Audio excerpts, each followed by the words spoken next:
প্রিয় দর্শক বন্ধুরা, আজ একটি নতুন ভিডিওতে আপনাদের সামনে সাইটার জাতীয় গাছ অর্থাৎ লেবু গাছের বর্ষার পরে ফার্টিলাইজেশন বা সার প্রয়োগ নিয়ে কিছু আলোচনা করব। আমরা যারা কন্টেইন গার্ডেনার বা পট গার্ডেন ছাদ বাগানে করি, তাদের কাছে এই ফার্টিলাইজেশনটা ভীষণ ইম্পর্টেন্ট। কারণ গাছ একটি নির্দিষ্ট জায়গার ভিতরে অল্প মাটিতে কনফাইন্ড অবস্থায় থাকে, আর সব গাছের সার প্রয়োগ বা খাবার প্রদান একই রকম হয় না। বিশেষ করে আম ও লেবু গাছের ক্ষেত্রে ভিন্ন ভিন্ন হয়। সেই জন্য সঠিক সময়ে সঠিক পরিমাণে ব্যালেন্সড এবং গাছের জন্য আইডিয়াল ফার্টিলাইজেশন করাটা খুবই জরুরি। আমরা ছাদ বাগানের গাছগুলিতে সারা বছর প্রধানত 3টি সময়ে খাবার প্রদান করে থাকি। এক, বর্ষার আগে অর্থাৎ মে মাসের শেষ দিক থেকে জুন মাসের মোটামুটি মাঝামাঝির মধ্যে একবার, এরপর বর্ষার পরে অর্থাৎ বর্ষা শেষ হয়ে যাওয়ার পরে সেপ্টেম্বর থেকে অক্টোবরের মধ্যে আর একবার, অর্থাৎ শীতের আগে আর একবার, আর ফাইনালি শীতকাল চলে যাওয়ার পরে আমরা শেষবার সার প্রয়োগ করি ফেব্রুয়ারি মাসের শেষের দিক থেকে মার্চ মাসের মাঝামাঝি সময়ের মধ্যে।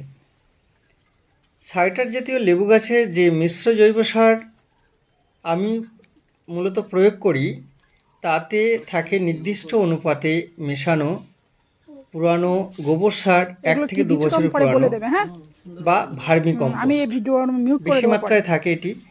তারপরে নির্দিষ্ট সেই অনুপাতিক হারে হাড় গুঁড়ো, শিংকুচি, নিমখোল, সর্ষে খোল, বাদাম খোল ও সিউইড এক্সট্রাক্ট, এটা একটা ভিটামিন, সমুদ্রের নিচে শৈবাল বা গাছের থেকে তৈরি হয়।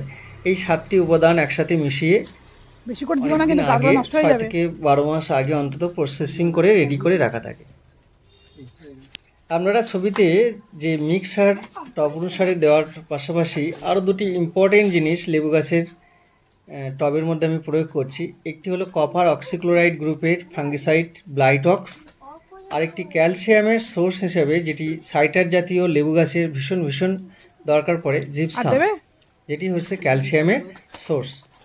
বন্ধুরা, পরবর্তীতে এই মিশ্র জৈব সার কীভাবে তৈরি করলাম এবং লেবু গাছের ব্লাইটক্স এবং জিপসামের কার্যকারিতা নিয়ে আরও ডিটেলসে অন্য কোনো দিন ভিডিওতে আলোচনা করব। এখন যে দুটো লেবু গাছে খাবার দেওয়া হলো, সে দুটি লেবু গাছ হচ্ছে ইন্ডিয়ান সিকি মোসাম্বি এবং ইয়েলো মাল্টা 2। এই দুটো খুব দুর্দান্ত পরীক্ষিত সফল ভ্যারাইটি আমাদের এই ওয়েদারে। এগুলি একদম রেডি ম্যাচিওর্ড গাছ। এই গাছগুলো প্রথম অবস্থায় এত বড় ছিল না, প্রথমে 8 ইঞ্চি টবে ছিল, তারপরে সেটা থেকে রিপোর্ট করা হয়েছে 10 ইঞ্চি, তারপর 12 ইঞ্চি, এইভাবে ধীরে ধীরে এখন ফাইনাল রিপোর্ট করা হয়েছে 100 লিটার হাফ ড্রামে।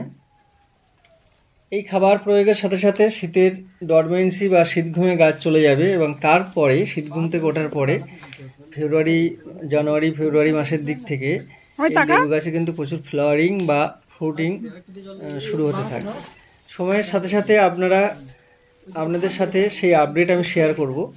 অবশ্যই আপনারা আমার এই চ্যানেলটির পাশে থেকে আমাকে লাইক কমেন্ট করবেন এবং অবশ্যই প্রথমে চ্যানেলটিকে সাবস্ক্রাইব করে দেবেন।